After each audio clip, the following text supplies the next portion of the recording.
Bonjour, Merci beaucoup d'avoir accepté de faire l'interview avec nous aujourd'hui. c'est un super plaisir, vraiment.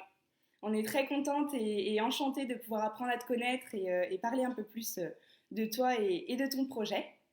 Je vais commencer par te présenter. Donc, tu es Audrey Lally, tu as 33 ans. Tu as travaillé pendant 10 ans dans le business development à l'étranger, notamment à Londres et à Dubaï. Et tu es de retour en France depuis 3 ans. En retour en France, donc, tu as lancé UPF Boutique. Est-ce que tu peux nous en dire un peu plus sur ton parcours et ensuite sur Ouais, UPF Boutique? ça marche. Donc ouais, j'ai 33 ans. J'ai toujours bossé, enfin j'ai toujours bossé à l'international. J'ai fait des études de commerce international puisque j'adorais ça. J'adore les gens différents, j'adore les cultures, j'adore voyager. Je trouve que c'est un des plus beaux enrichissements, c'est la différence. Donc j'ai fait des études de commerce international et très tôt, je suis partie vivre à l'étranger. D'abord Londres rapidement et ensuite Dubaï j'y suis restée pas mal d'années. Quelle est ta mission justement avec ton activité et ton entreprise? Ouais.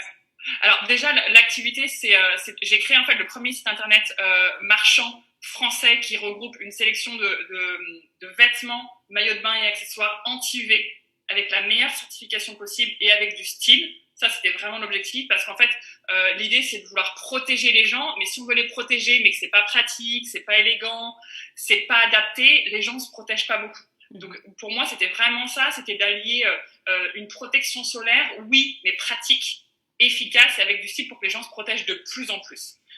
Déjà, je transforme une épreuve de vie, parce que je ne l'ai pas dit, mais effectivement, la création du PF Boutique a été liée à un problème de santé que j'ai eu et mon besoin que j'avais de me protéger du soleil au quotidien. Et j'ai vu que ça n'était pas arrivé qu'à moi, que c'était des soucis qui augmentaient de plus en plus et qu'il fallait protéger les gens. Donc, il fallait, un, faire de la prévention pour les enfants notamment, et deux, pour les gens qui ont une sensibilité particulière au soleil, qu'il fallait leur apporter une option, une alternative complémentaire à la crème solaire, qui reste essentielle, mais avoir des choses peut-être plus pratiques, plus faciles au quotidien pour qu'ils se protègent plus souvent, plus efficacement et avec plaisir. Et ça, c'est la mission du PF Boutique. Parle-nous un petit peu de tes débuts, de tes premiers mois en tant qu'entrepreneuse, les joies que tu as eues, aussi les difficultés que peut-être que tu as pu Ouais, rencontrer. ouais. L'entrepreneuriat, c'est vraiment quelque chose de très, très spécial. Il y a un écosystème, déjà, faut le dire, en France, qui est absolument incroyable. On a beaucoup, beaucoup de chance, il y a beaucoup d'aide, mais c'est très dur.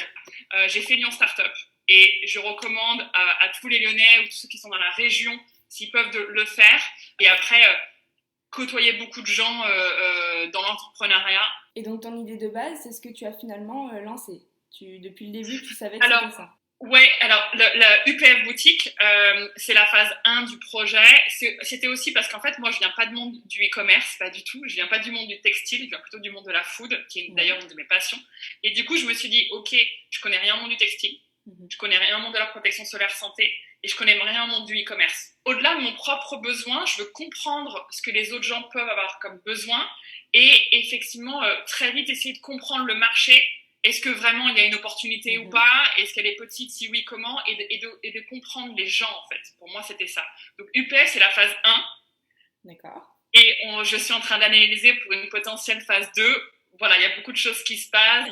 Du coup, quel a été le plus gros investissement pour toi dans ton projet? Et l'argent, bien sûr, j'avais donné un montant de départ et bien évidemment, je l'ai explosé. Voilà, même si, mais surtout, il est en temps.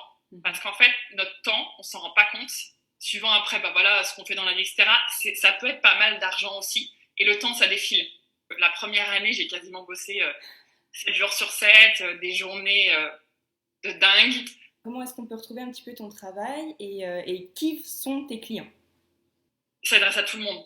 Pourquoi? Parce que moi, si j'ai eu un problème de santé à 30 ans, alors que j'ai pas plus abusé du soleil que la majorité des gens, et quand on voit par exemple des cancers de la peau qui explosent en termes de chiffres et qui diminuent en âge, et il y a un problème aussi avec la couche d'ozone, on sait qu'il y a un problème. Surtout pour les gens qui ont une sensibilité particulière, les gens qui ont une conscience qu'il faut se protéger, et bien évidemment les enfants, parce que les enfants ont une peau beaucoup plus fragile que nous, et les cancers de la peau les plus violents, les plus agressifs, c'est surtout les coups de soleil pendant l'enfance. Donc les enfants, je vais être très cash, ce n'est même plus une question de dire je le protège ou pas. Ah mais non, il va peut-être un peu transpirer avec un t-shirt. Ah mais non, pardon, mais non, un enfant à la plage, on le protège et il n'y a pas de question. Il n'y a pas de question. Et bien sûr, les gens qui ont un réel besoin, c'est les premiers clients du PF. Voilà. Donc ça s'accompagne aussi un petit peu peut-être de pédagogie, faire comprendre aux gens qu'il faut se protéger. L'objectif en fait du projet, faire quelque chose d'utile, faire en sorte que ce qui m'est arrivé ait du sens et ne soit pas arrivé pour rien. Et donc, de faire en sorte de faire de la prévention pour que peut-être éviter à d'autres gens d'avoir ce que j'ai eu. Donc, avec de la pédagogie, d'expliquer les vêtements anti-UV, c'est très nouveau. Donc, il faut expliquer pourquoi c'est différent des vêtements standards, pourquoi c'est complémentaire à la crème solaire. On n'est pas dans un combat crème solaire, vêtements anti-UV, c'est complètement complémentaire. Et donc, voilà, changer les habitudes, parce que par exemple, sur les cancers de la peau, sur les 15 pays les plus touchés par les cancers de la peau dans le monde, il y en a 13 en Europe. Alors qu'on a des pays ultra saisonniers, avec quoi 2-3 mois d'été. Donc là, il faut que les gens y réfléchissent aussi. Et c'est nos habitudes face au soleil et nos peaux blanches qui font qu'on a des cancers de la peau. C'est un des cancers où on a un pouvoir d'agir sur ces cancers. Donc, c'est pas, il y a un petit peu de génétique, mais c'est quoi? C'est 10-20%. Après, c'est nos habitudes. Donc, on a vraiment un pouvoir sur ça. Donc, il faut vraiment changer nos habitudes, se protéger mieux, plus souvent, avec plaisir. Et c'est ça la mission du PF. Et c'est ça pourquoi j'ai monté ce projet-là. Ouais, c'est un très beau projet. C'est vraiment une belle mission. Ouais. En fait, on veut avoir un impact sur la protection solaire et sur l'habitude des gens face au soleil. Tant qu'à monter un business, autant que ça soit quelque chose qui a du sens. Surtout en ce moment, en plus on voit avec le Covid, par exemple, la santé, elle restera, et plus que jamais, elle doit être au cœur de nos vies et nos priorités. C'est le message que j'aimerais faire passer, c'est ça, et surtout en ce moment. Est-ce que tu peux nous donner 3 conseils pour encourager l'entrepreneuriat féminin? Déjà, ce que vous faites, moi je trouve ça super, et merci les filles vraiment d'avoir monté ça, parce que je trouve que déjà monter un projet entrepreneurial c'est dur, et il faut être honnête. En étant une femme, c'est plus compliqué pour les levées de fonds, pour aller voir les banques, etc. Faut arrêter de se mentir, de dire que les femmes on a l'égal des hommes en France, qu'on gagne, c'est pas vrai. Donc j'ai 3 conseils. Ça serait de s'entourer, vraiment, ne pas rester seule, jamais. Se remettre en question,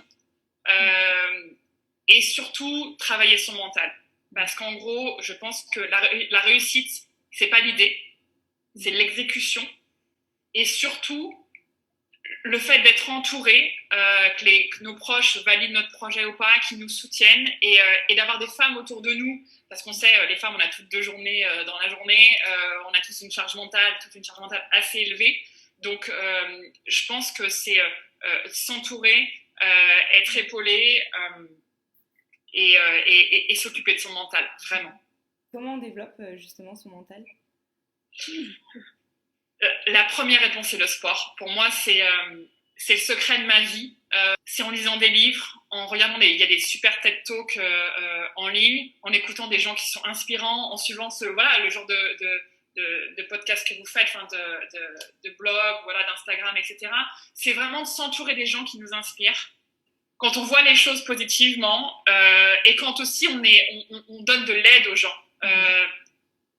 les choses positives arrivent. Et encore, c'est Jack Ma, c'est le fondateur d'Alibaba qui dit ça, qui dit voilà, dans chaque problème, dans chaque challenge, et c'est la culture aussi asiatique, ça crée des opportunités. Et donc, qu'est-ce qu'on en fait? Moi, si j'avais pas eu ce problème de santé-là, j'aurais jamais créé UPF. Sur Lyon Startup, la majorité des projets, c'était des projets santé, écologiques, qui ont du sens. Les gens aujourd'hui, et surtout les jeunes, faire du business pour du business ou de l'argent pour de l'argent, voilà, on va s'acheter une plus belle voiture, on va avoir un plus bel appart, ok, très bien, mais dans notre vie, pour être heureux, c'est pas ça en fait. Et je pense que allier quelque chose qui nous plaît au quotidien et qui a un impact, qui a du sens, c'est plus important. Et il faut se lancer, il faut essayer, et si on n'y arrive pas, on rebondit, c'est pas grave. Merci beaucoup Audrey pour le partage de ton expérience, c'était très très enrichissant, et on ne manquera pas de suivre tes projets, et puis ton site également, UPF Boutique, on ira dessus, et puis voilà, merci beaucoup en tout cas. Merci à vous les filles, merci pour ce que vous faites, vraiment. Merci beaucoup.